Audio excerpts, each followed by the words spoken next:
रामराज आवाहन मिशन एक मिशन जो धरती पर फिर से रामराज बनाने पर काम कर रहा है।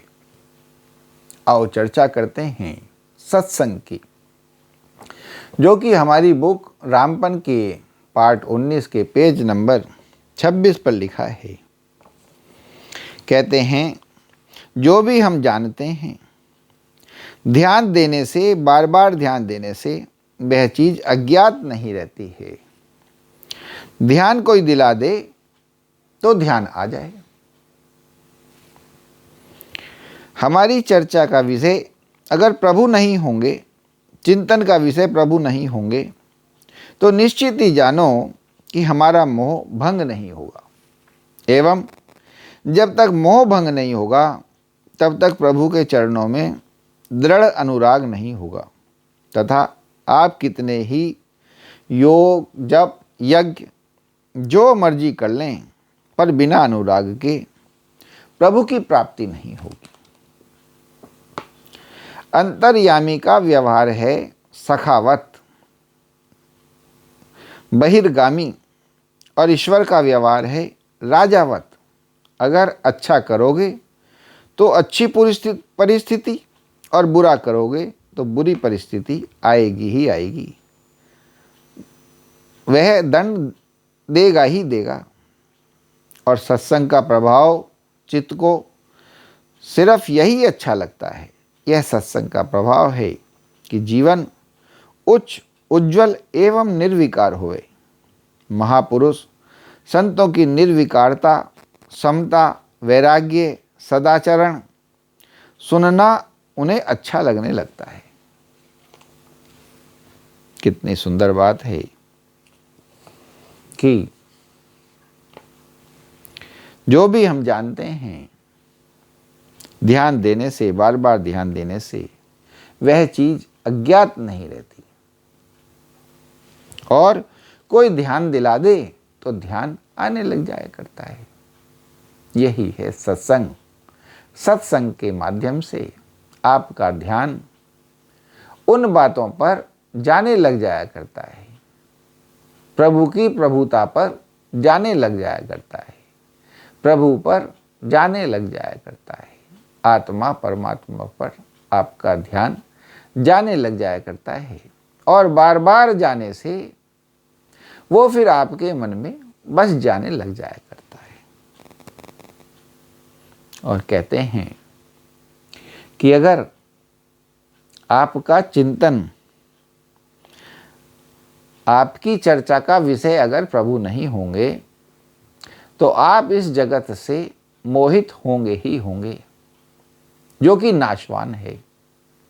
सब कुछ एक दिन नष्ट होने वाला है, कुछ ही समय के लिए है, निरंतर नहीं है। क्योंकि निरंतर तो सिर्फ प्रभु ही हैं, परमेश्वर ही हैं, परमात्मा ही हैं, जो हमेशा रहने हैं, इस जीवन में भी और इस जीवन के बाहर भी, इस दुनिया में भी और इस दुनिया के बाहर भी।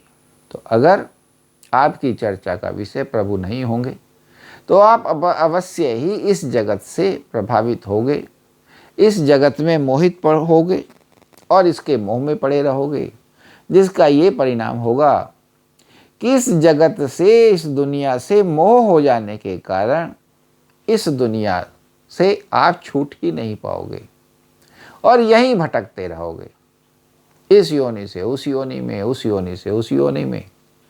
जैसे आपके कर्म होते रहेंगे, उसी भाव से आपको दूसरे जन्म मिलते रहेंगे। क्योंकि आपको इस दुनिया में मोह रहेगा, इस जगत में मोह रहेगा, आपका मोह भंग नहीं होगा, तो आप इसी दुनिया में बार बार जन्म लेकर घूमते ही रहोगे और इस भवसागर से मुक्त नहीं हो पाओगे और इस जीवन के सुख दुख भोगते रहोगे। तो हमारी चर्चा का विषय प्रभु होने ही चाहिए, जिससे हमारा मन इस जगत के मोह से बचे और भगवान में लगने लग जाए, प्रभु में लगने लग जाए। क्योंकि जिसकी चाह होती है, जिस चीज़ की इच्छा होती है, इंसान को वही प्राप्त होने लग जाया करता है। कहते हैं अंतर्यामी का व्यवहार है सखावत, दोस्त की तरह। जो भगवान हैं वो सभी को अपना दोस्त मानते हैं, दोस्त जैसा प्रेम करते हैं, हर समय साथ आने वाला, हर सुख दुख में साथ देना, कोशिश करना कि मेरे दोस्त का हित होवे, भला होवे, ऐसा अंतर्यामी का व्यवहार है। अब आप जैसा व्यवहार करोगे वैसा ही आपको फल मिलने लगेगा। राजावत राजा की तरीके से अगर एक अच्छा व्यवहार करोगे तो अच्छी परिस्थितियां पैदा होंगी, और बुरा व्यवहार करोगे तो बुरी परिस्थितियां पैदा होंगी, और बुरी परिस्थितियां पैदा होंगी। बुरा व्यवहार करोगे तो उसका दंड एक ना एक दिन भुगतना ही पड़ेगा, क्योंकि हर एक्शन का रिएक्शन तो है ही। अतः अपनी आत्मा के साथ, अपने अंतर्यामी के साथ एक हों और उसकी दोस्ती का आनंद लें।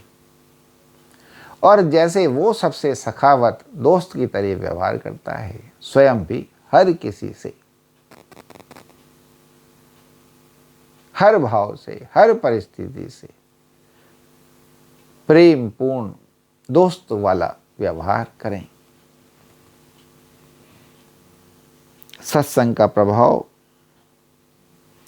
चित्त को सिर्फ यही अच्छा लगता है कि जीवन उच्च, उज्जवल एवं निर्विकार हो। यह सत्संग का प्रभाव है कि सत्संग के माध्यम से आपकी जो चाह है, आपकी जो इच्छा है, वो अच्छी हो जाने लग जाया करती है। आपका मन जीवन को उच्च आदर्शों पर ले जाना, जीवन को उज्जवल बनाना, जीवन को निर्विकार करना, ऐसा होने लग जाया करता है। और जो महापुरुषों की निर्विकारता है, उनकी समदृष्टि है, उनमें जो वैराग्य है, उनका जो सद आचरण है, वह सब सुनना आपको अच्छा लगने लगता है, और उसको बार बार सुनते रहने से वह आप में बसने लग जाया करता है। आप भी धीमे धीमे सदाचारी हो जाने लग जाया करते हैं। आप भी धीरे धीरे निर्विकार होने लग जाया करते हैं। आप भी धीमे धीमे समता की दृष्टि को प्राप्त हो जाने लग जाया करते हैं। यह है सत्संग का परिणाम। तो अतः आवश्यक है कि सत्संग में डूबना, सत्संग में बार बार गोते लगाना, जो कि कई तरीकों से हो सकता है। संतों का संग, सत साहित्य का संग, सद्व्यवहारों का संग, प्रभु का संग, राम का संग, सच्चिदानंद का संग। इस प्रकार से आप सत्संग का आनंद उठा सकते हैं और उसके परिणामों के द्वारा अपने जीवन को सफल कर सकते हैं। बोलो श्री रामचंद्र भगवान की जय, पवन सुत हनुमान की जय। जैसे ये हमारी सच्चिदानंद की राहें, हमारे चित्त को सच्चिदानंद बनाने की राहें हैं। हम चाहते हैं हमारी इस वीडियो को ज़्यादा से ज़्यादा लाइक, शेयर, कमेंट और फॉलो करें। हमारे चैनल रामराज आह्वान मिशन को सब्सक्राइब भी करें और बेल आइकन भी दबावें, जिससे ये जो सद शिक्षाएं हैं, सदमार्ग हैं, जन जन के मन तक पहुँचें और लोगों के मन इनमें रमण कर करके राम से हो जाएं, सच्चिदानंद से हो जाएं। जय श्री राम।